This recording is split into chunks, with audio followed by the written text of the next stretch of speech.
اس میں کوئی شک نہیں کہ ایمان نام ہے حضور کی محبت کا۔ محبت مصطفیٰ کریم صلی اللہ تعالی علیہ وسلم ایمان کی جان ہے،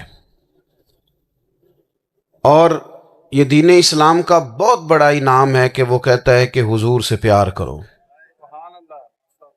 اس لیے کہ جب نبی پاک سے محبت ہو جاتی ہے تو زندگی ویسے ہی آسان ہو جاتی ہے۔ اے عشق تیرے صدقے جلنے سے چھٹے سستے، جو آگ بجھا دے گی اب وہ آگ لگائی ہے۔ کیا ہوتا ہے کہ انسان کے لیے زندگی آسان ہو جاتی ہے۔ میں نے عرض کیا تھا کہ پتہ ہی نہیں چلتا کمانڈر ان چیف کون ہے۔ اللہ آپ کو سلامت۔ ٹھیک ہو گیا جی، اب آنے دیں دوستوں کو، بیٹھ جائیں جی۔ آپ لوگ آگے نہ ہو پیارے بیٹے، بیٹھ جاؤ جہاں جگہ نہیں۔ آپ اس طرح بھاگے دوڑے تو نانا، محفل میں آئیں، اس کا ادب کا خیال کریں۔ آپ تشریف رکھیں، بس بیٹھ جائیں جہاں جگہ مل رہی ہے۔ جو دوڑ کے آ رہے ہیں یہ اطمینان سے آئیں گے تو باوقار لگیں گے۔ اللہ آپ کو سلامت رکھے، برکت دے، ماشاءاللہ۔ اللہ تعالیٰ آپ کو برکات دے۔ اوہو، یہ اتنا مجمع کنٹرول نہیں ہوتا، کوئی بات نہیں، وہ انجی ہوتا ہے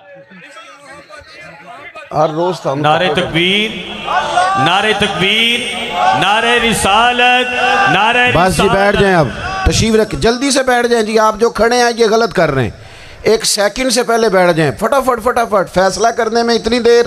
لو جی ماشاءاللہ ٹھیک ہو گیا۔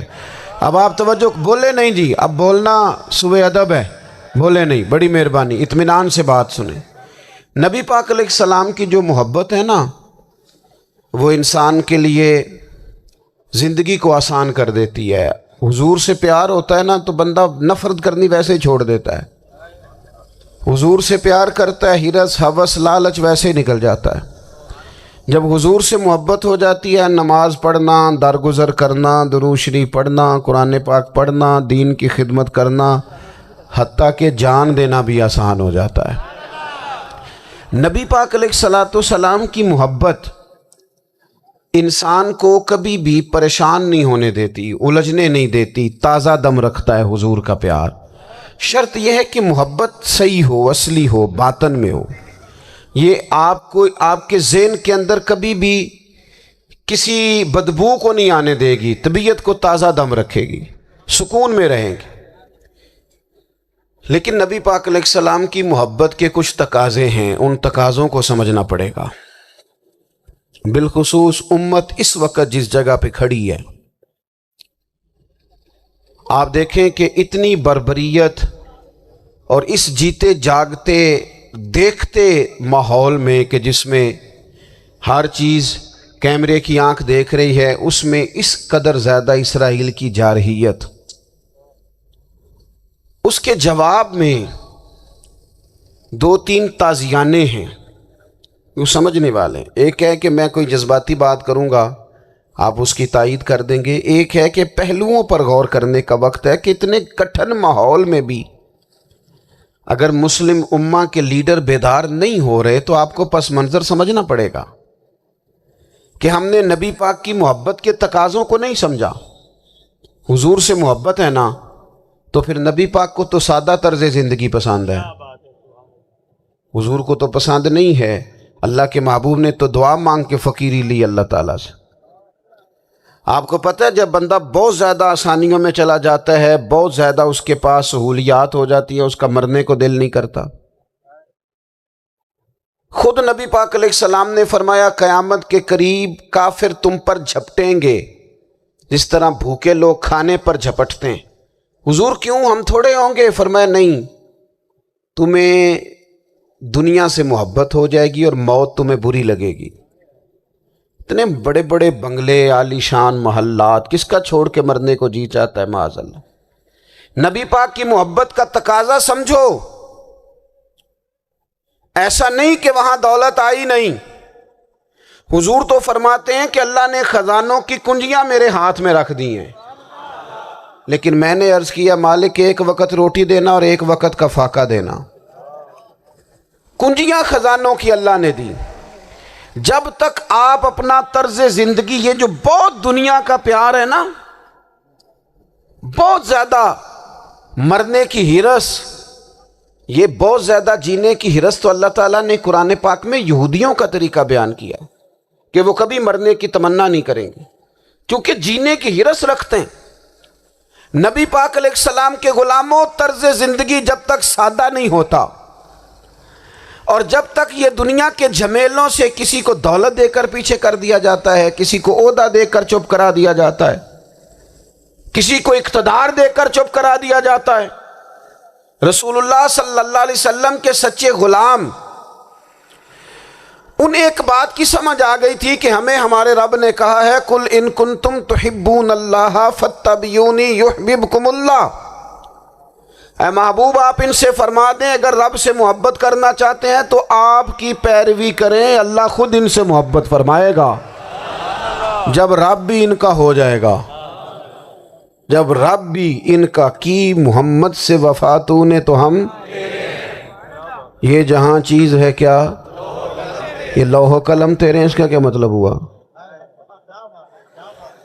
لوح و قلم، قلم لکھتی ہے نا تقدیریں، مقدر فیصلے، تو لوح و قلم تیرے ہیں، اس کا مطلب یہ ہے کہ پھر رب کریم تیرے اوپر فضل کرے گا، اور وہ جن فیصلوں کی امت کو دیانت سے چاہت ہے اللہ اپنے فضل سے وہ فیصلے فرمائے گا.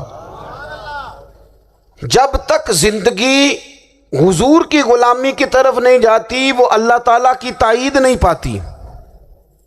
حضرت عبداللہ ابن حذافہ رضی اللہ تعالیٰ عنہ کو رومیوں نے قید کر لیا تھا، اور جب رومی آپ کو قید کر رہے تھے، پکڑ رہے تھے، جنگ میں کچھ موڑ ایسا آ گیا کہ بظاہر مسلمانوں کے قدم پیچھے ہٹ رہے تھے، تو 1000 آدمی نے، 100 آدمی نے مل کے آپ کے گرد گھیرا ڈالا اور بڑی مشکل سے آپ کو گرفتار کیا. جب بادشاہ کے سامنے لے گئے نا تو بادشاہ سے اس کا سپہ سالار کہنے لگا کہ بندہ ضائع کرنے والا نہیں. یہ بات سمجھیں آپ، ہماری طبیعت کے مطابق جو بندہ پورا نہیں اترتا ہم ضائع کر دیتے ہیں. حالانکہ اگر آپ کو مخالف صف میں بندہ کام کا نظر آئے تو آپ غور فرمائیں کہ یہ ہمارے قافلہ محبت میں کیسے شامل ہو سکتا ہے، اس کے لیے جد و جہد کریں تاکہ اس سے کام لیا جا سکے. اس نے کہا، روم کے بادشاہ نے، بندہ ضائع کرنے والا نہیں. وزیر نے کہا بادشاہ سے، اس نے کہا کیا کریں، کچھ ایسا کریں کہ یہ معاذ اللہ ہمارے دین میں آ جائے. اور قرآن مجید نے واضح کہہ دیا ہے کہ یہودی اور عیسائی تم سے راضی نہیں ہو سکتے حتی تتبع ملتہم، جب تک کہ تم ان کے دین کی پیروی نہ کرو. ان کو کسی طریقے سے معاذ اللہ عیسائی بنایا جائے. تو بادشاہ کہنے لگا 2-3 چیزیں ہیں جس سے کوئی بندہ بھی خریدا جا سکتا ہے، کر لیتے ہیں بات. اس نے سب سے پہلے حضرت عبداللہ ابن حذافہ سے کہا کہ جتنے پیسے آپ کہیں گے آپ کو ملیں گے، آپ اس دین میں آ جائیں معاذ اللہ. تو حضرت عبداللہ ابن حذافہ نا، کچھ لوگ بڑے سیانے ہوتے ہیں، بردبار ہوتے ہیں، بعض باتوں پر غصہ نہیں کرتے، ہنستے ہیں. حضرت عبداللہ ابن حذافہ ہنس پڑے، فرمانے لگے تجھے کس نے بادشاہ بنایا، تو بڑا بیوقوف آدمی ہے. اس نے کہا کیا مطلب؟ فرمانے لگے نادان، میں تو تلوار لے کے میدان میں آیا ہوں، مجھے دولت کمانی ہوتی میں تجارت کرتا، میں تجارت نہیں کر رہا، میں تو شہادت کے لیے نکلا ہوا ہوں، اور تو مجھے کہہ رہا ہے پیسے لے لے، کو عقل کی بات کر.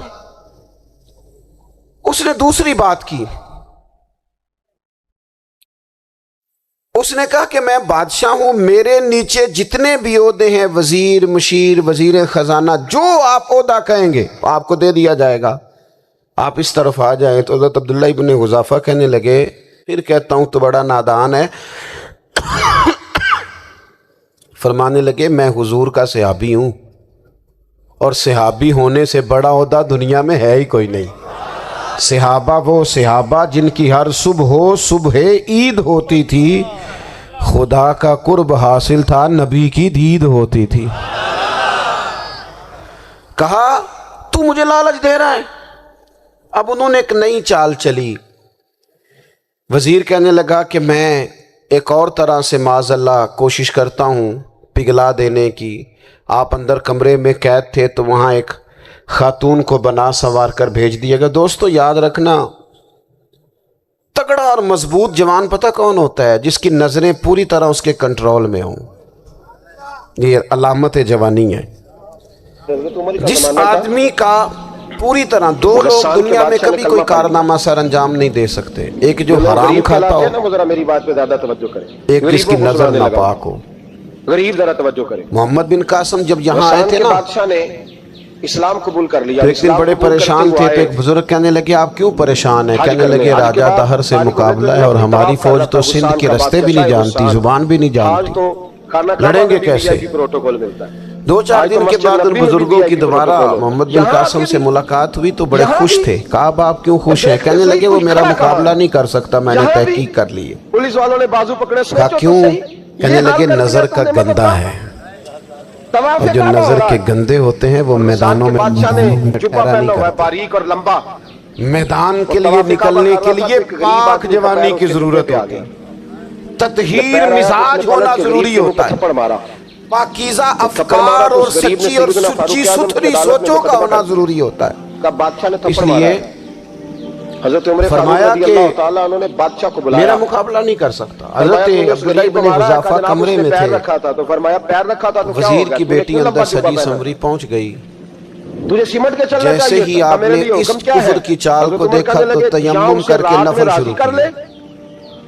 وہ ساری رات بیٹھی رہی، رب کا بندہ ساری رات عبادت کرتا رہا۔ عبادت بڑا سہارا ہے، مصلی بڑا سہارا ہے اللہ کے بندے۔ تجھے تھپڑ کھانا پڑے گا۔ صبح دروازہ کھولا، وزیر نے اپنی بچی سے پوچھنا چاہتا تھا ریزلٹ کیا نکلا، تو کہنے لگی پیچھے ہٹ جا، اب تیرا میرا تعلق ہی نہیں، میں نے نبی پاک کا کلمہ پڑھ لیا ہے۔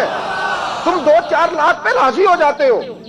اس نے کہا میں نے بھی زمانہ دیکھا ہے، پر یہ کیا لوگ ہیں، کستوری کے بنے ہوئے، تھوڑی بات پہ مطمئن ہو جاتے ہو، تمہاری سندل سے دھلے ہوئے، تم نے ظلم پروان چڑھایا ہے کہ میں ساری رات کمرے میں رہی اور 100 اور 1000 آدمی ہونے نہیں دیتے، جس جوان کا مقابلہ نہ کر سکے، اتنا طاقتور جوان کمرے میں رہا، اسے نظر اٹھا کے نہ دیکھا، کل تو کسی اور کو بھی وہ کچا رنگ للاری والا جڑا چڑھدا تے لیندا رہندا ہے، اے عشق تیرے دا رنگ محمد چڑھیا پھر نہیں لیندا۔ میری نگاہوں میں دچتا نہیں کوئی، نظر اٹھا کے نہیں دیکھا، کمال ہو گئی۔ اتنے بڑے لوگ، اتنی بڑی سعادت مندی، فیروز بختی، معاملہ فہمی حد ہو گئی۔ اس لیے انصاف نہیں ہوتا، ڈٹنا سیکھو، کھڑے ہونا سیکھو۔ دوستو بھائی ڈٹ جاتا ہے نا، بادشاہ جب پوری طرح ہار گیا نا، ساری رات مناتا رہا۔ حضرت عمر سے کہنے لگا وہ نہیں مانتا، تو جناب تیل گرم کیا ایک کڑاہی میں، اور جب آپ اس میں ڈالنے لگے تو آپ کی آنکھوں میں آنسو آ گئے۔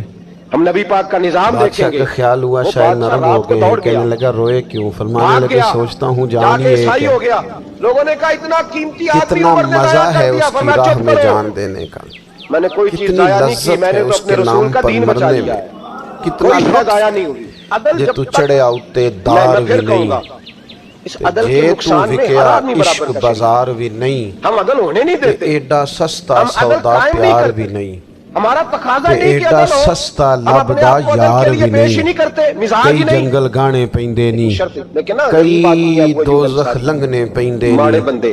جے اویس اب تو پیر اور ملوں مولوی بھی بھی مل گنجائش نہیں جاوے، دیتا کسی کو بولنے کی۔ ایدوں تو سستا سیاستدان تو ہور اللہ ہی بپار پناہ، بھی نہیں، وہ تو پتہ نہیں کس دیکھو جو طرح سمجھ سوتے نہ ہیں، رات کو آوے اللہ لوکاں جانتا نو ہے۔ وہ پتہ کعدے نہیں کس طرح نال اپنے آپ کو شہید مطمئن کر کرے، کے وہ زندگیاں گزار رہے ہیں، خدا یار ہی دے بہتر ہاتھ جانتا ہے۔ تلوار بھی نہیں، پر حضرت دا عمر خالی فاروق جاندہ جیسا وار بھی دلیر نہیں۔ اور جرری آدمی جمعہ پڑھانے مسجد میں داخل ہوئے، کہنے لگے ایک جان ہے نا، دل کرتا ہے ہزاروں ہوتی تو ایک ایک کر کے محبوب کے نام پہ قربان کرتا، جب میرے پاس ہے ہی ایک، کروں کیا؟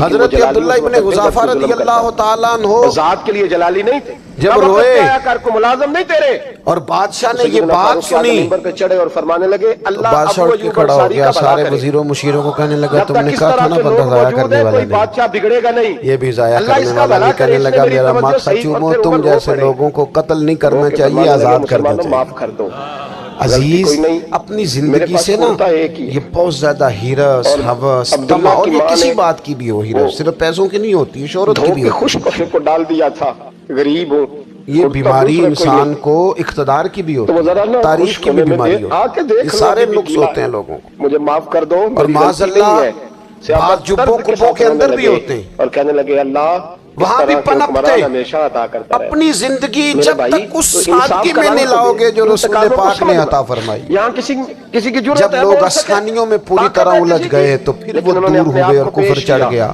سامنے پیش کیا اپنے آپ دوسری بات لوگوں کے سامنے اللہ کے محبوب صلی اللہ تعالی علیہ وسلم کی محبت ہم سے تقاضا کرتی ہے فاروق اعظم جمعہ پڑھانے آئے تو اسی چادر کا کہ ہم اس مشن کے لیے کام کریں جس مشن کے لیے رسول پاک نے کام یہ فرمایا. انصاف ہے، یہ عدل ہم ہے. سارے کام بڑی مضبوطی سے سوچ سمجھ کے تدبر سے حکمت سے عبداللہ بن عمر بولے تقاضوں کو مد نظر رکھتے ہوئے کرتے ہیں. سارے کام دین کے کام میں ہمارا مزاج نہیں ہوتا. وہ ہو جائے گا جی، آپ بسم اللہ پڑھیں جی، شروع کریں جی.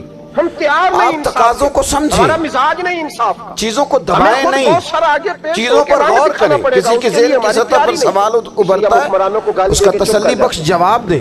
اس لیے ہم وکیلوں کو اپنی زندگی میں دین کے کام کے لیے اپنے آپ کو وقف کریں. اور دین کے کام کے بہت سارے پہلو ہیں. ہزاروں لوگوں کو قرآن پاک ٹھیک پڑھنا نہیں آتا. ہزارہا لوگ ہیں جو قرآن مجید کے مطالب سے آگاہ نہیں ہیں. جن پر انسانیت رشک کرتی ہے. دین کی بنیادی ضروریات سے لوگ نابلد. میں آپ کو کس طرح یہ بات سمجھاؤں کہ ہزاروں کی تعداد میں طلاقیں اس لیے ہوتی ہیں کہ مردوں کو طلاق کے مسئلے نہیں آتے. انہیں پتہ نہیں ہے کہ مجھے حقوق زوجین کے معاملے میں کیسے چلنا. ڈھیر سارے گھروں میں تباہی اس لیے ہے کہ تربیت اولاد کا دینی منہج ہمیں نہیں پتا. کافی دیر گزر گئی تو ایک اپنا حصہ ملائیں دین کے کام میں. آپ کو نظر آئی ایک آدمی کو اگر تو نمازی کرنے میں کامیاب ہو گیا، ہمارے ہاں تیری زندگی بدل گئی. وہ دین بیزار لوگ جو ہمارے بیچ بیٹھ کے ہماری نوجوان نسل کو پگڑی اور داڑھی کا نام لے کے بنیادی طور پر دین سے دور کرتے ہیں، قانونی رستہ ایسے نوجوانوں کو دین کا پیغام محبت دے کر دین کے قریب کرنا ہماری ڈیوٹیوں کا حصہ ہے. گر گئی تھی، گم گئی. ہمیں ذمہ داری کا احساس کرنا پڑے گا. قاضی صاحب نے بلا لیا. ہمیں یہ خاص قدم اٹھانا پڑے گا، توجہ دینی پڑے گی.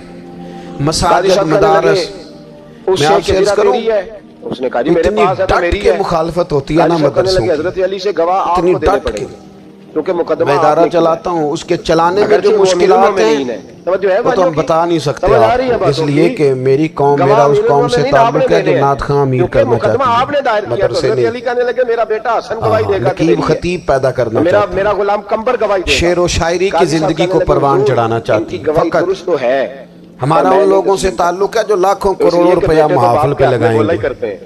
اور قاری صاحب بیچارے اگر مسجد کا کوئی ہونے والا کام کسی وقت بتا دیں گے تو بڑی مشکل آ جائے گی ان کے لیے.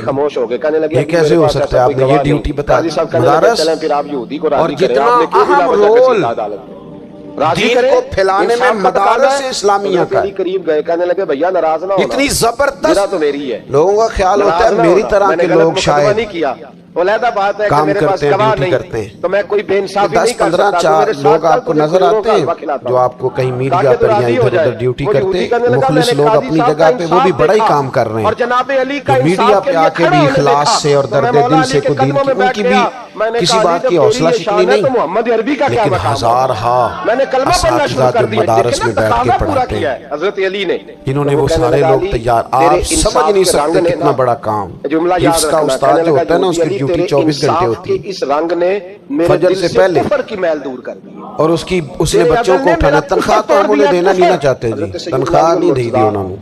مولوی امیر نہ ہو جائے. فرماتے ہیں بدر کے لیے جب جا رہے مولوی نو تے سوٹ بھی 27ویں والی رات دے عید ہے تاکہ کدھر سوان کے عید والے دن پا نہ لوے. فرماتے ہیں نبی پاک صلی اللہ علیہ وسلم تو بات درزی پھڑتا ہی کوئی نہیں.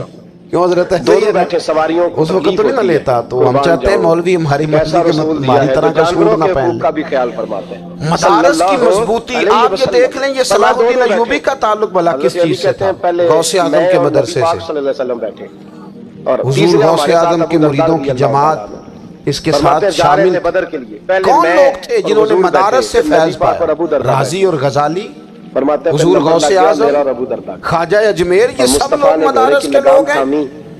کمزوریاں ہیں، غلطیاں ہیں، بہت ساری چیزوں کی اصلاح کی ضرورت ہے، لیکن یہ دین کا بہت بڑا قلعہ ہوتا ہے مدرسہ. لیکن اس کی مخالفت کی جاتی ہے. مجھے بتائیے اگر مدرسوں میں کمزوریاں ہیں تو کالجوں یونیورسٹیوں میں نہیں ہیں. ہم نے کبھی مخالفت کی ہے؟ بند کر دو سارے. لیکن لوگوں کا جب خیال آتا ہے، جب ہمارے سابقہ وزیر صاحب تھے آپ کی پیدل چلنے کی سریرا مہربانی کریں